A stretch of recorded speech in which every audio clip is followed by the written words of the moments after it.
So, you can relax now. You're perfectly safe. Yes, well, thank you, Inspector, but you might have told me you were arranging it. Yeah, but then you wouldn't have reacted in this way, would you? It was an unorthodox idea, but it worked. Yes, well, what if it hadn't? I'd have been in a big mess, wouldn't I? Well, what about Miss Marple? Yes, well, I've got to go back to the station. I'm hoping I find out something there. I just hope, to goodness, she did not find out about Edmund Swetner before we did. Well, you'll let me know if you hear Of anything. course, yes. I mean, if only she hadn't interfered. Yes, I'll see you in the morning.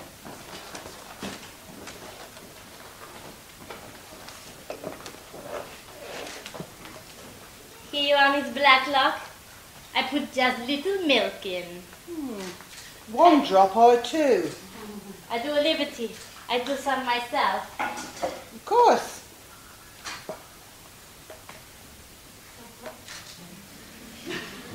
Now, Miss Blacklock, we have a nice little chat.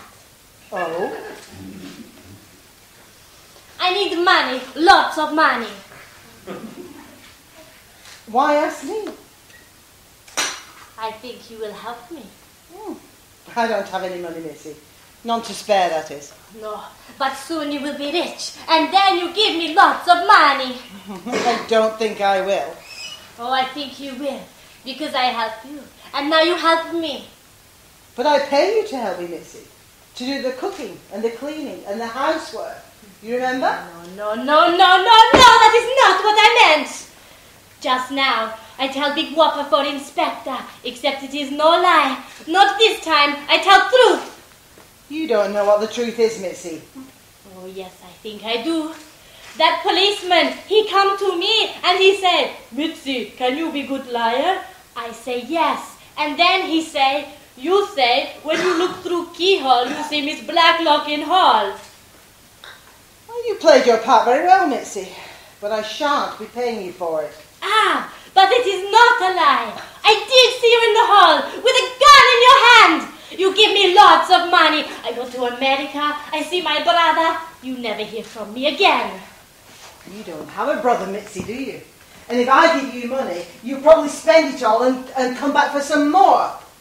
But I see you in the hall with a gun in your hand. Give me money or I tell police. Very well. Phone them. Tell them.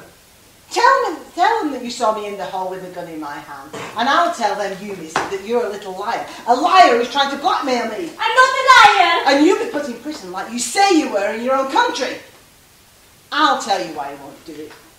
You say you saw me in the hall. You say you were locked in the dining room and you saw me with a gun in my hand. Well, my little Missy, that's another one of your lies, isn't it? Because the police know, and everyone else who was here on Friday knows, that the key was in the lock. So you couldn't possibly have seen me in the hall, could you? Now get out of my house! Get out now!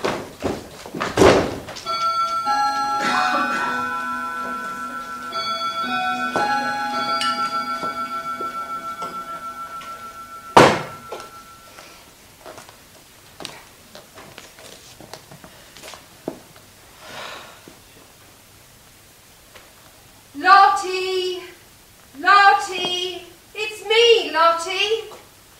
Bunny? You're in danger, Lottie. Danger. Bunny? Lottie. Oh, Bunny, I'm sorry. I loved you. I really loved you. You meant so much to me. I didn't want you to die. I didn't want you to die.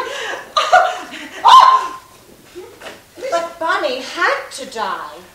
Every day she was becoming more and more of a liability. Miss Marple, is this some kind of joke? Oh, I have quite a talent for mimicry, so I'm told. Joking the worst possible taste? Oh, such sensitivity doesn't become you, Charlotte. Charlotte's dead. I'm Letitia. Bunny would often refer to you as Lottie instead of Letty at the most inconvenient times. I thought it was a slip of the tongue, as I'm sure other people did too. But she was the only one who knew the truth, who remembered. My dear woman, Bunny was always getting names muddled. Everyone knew it. Missy was always referred to Millie, for instance. She called you Miss Maple. She got you confused with the London store. We all found it highly amusing. She was putting you at risk every time she got muddled. You couldn't take that risk any longer. Any moment she might give it all away. Miss Marple, how dare you? Will you please leave? Oh, very well.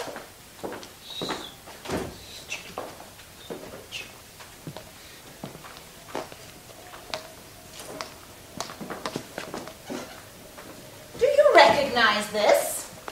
It's mine. Yes, and it used to be kept there, but this one replaced it. The cord is frayed, and you can even see the bare wires. Bunny showed me what she said was a cigarette burn on this table. She even told us all at one point that you were holding the vase of violets and not the cigarette box, as you insisted. Nonsense. That was another one of Bunny's muddles. I was handing round the cigarette box. Philippa had one. She'll confirm it. All eyes were on the clock. As it finished striking, you simply emptied the water on the bare wires. That was the flash Bunny saw, and fused the lights. Very effective. What a vivid imagination you have, Miss Marple. I should be careful not to let it run away with you. I can't imagine that your old age pension would cover solicitor's fees. I'll risk it. Well, it's your funeral. Oh, I plan to live a few more years. When your father died, your sister Letitia... Charlotte! Letitia decided to take you to Switzerland. Charlotte had tuberculosis. It was the best place for her. I had the money and I loved her dearly. Well, it was the right decision. You, Charlotte, were cured. However, ironically, Letitia caught pneumonia and died. You were frantic. With her death, you stood to lose the Girdler millions. Then it occurred to you. You and Letty had been out of the country for years. There were big similarities between you. Why not change identities? My passport, my birth certificate, my bank will even confirm that I am Letitia. Oh, and I even have Charlotte's death certificate. You came back to this country. Dora Bunner heard that Letitia had returned and contacted her because she was in desperate need of help. So if I was Charlotte, then surely Bunny would have recognised me immediately, and any planned deception would have been impossible. Oh, she did recognise you. But when you explained to her about Randall Girdler and the will, she actually agreed with you that it was your right to inherit the money and offered to help you. You were lonely, and here was someone you had always had a great deal of affection for, and could substantiate your deception. You took the risk. Good. Very good, Miss Marple. Everything went well for years until a few weeks ago. Then you had some bad luck. You ran into Rudy's shirts, and he recognised you as Charlotte. You knew Belle Girdler could die at any moment, and you knew what sort of man he was. When news broke that you were to inherit the Girdler millions, and he knew that you weren't Letitia, there was a strong possibility that he would blackmail you, and you dare not allow even the smallest possibility of that. You would never get rid of him. I have my own methods of dealing with blackmailers, Miss Marple. When Rudy Shirts came here to ask for his airfare to blackmail you, it was a fine opportunity for you to get rid of him. You said to him that the following Friday was the 13th, and that you were giving a little party for your friends. You told him to put an announcement in the newspaper saying there was going to be a murder here at 6:30. Then you told him to turn up and to hide, and that you would fuse the lights. And then he was to come in and pretend it was a hold-up and that it would scare them silly. And then you said to him, after he had done all that, you would give him the money. Well, do go on, Miss Marple. It's very interesting. Well, you fused the lights, as I have explained. You went through the door, out of the door, through the corridor. You locked Mitzi in the dining room and came back into the room through this door here. And then you fired 2 shots at yourself standing, except you weren't standing there because you had left the room through that door there that you had accidentally unlocked earlier. So how do you account for one of the bullets nicking my ear? Oh, that is too obvious.